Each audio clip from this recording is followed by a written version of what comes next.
Let's see how to set number of characters in a line in Microsoft Word. First off, we want to open Microsoft Word.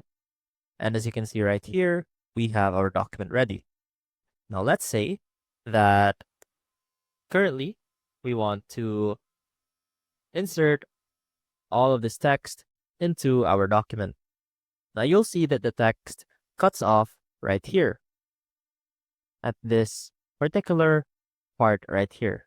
And that is because our margins for this line only extend up to this point. Now, Microsoft Word unfortunately doesn't have the feature to exactly set the number of characters for a particular line. Instead, what we can do is change the setting up on the ruler right here.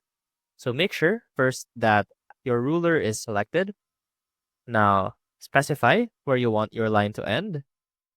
Now, let's say that we want to make it shorter and extend it right here to that point. Now, you'll see that our line now ends right there instead of the original on the far right here. And that is how you can set the number of characters in a line in Microsoft Word. I hope this helped, and I will see you soon.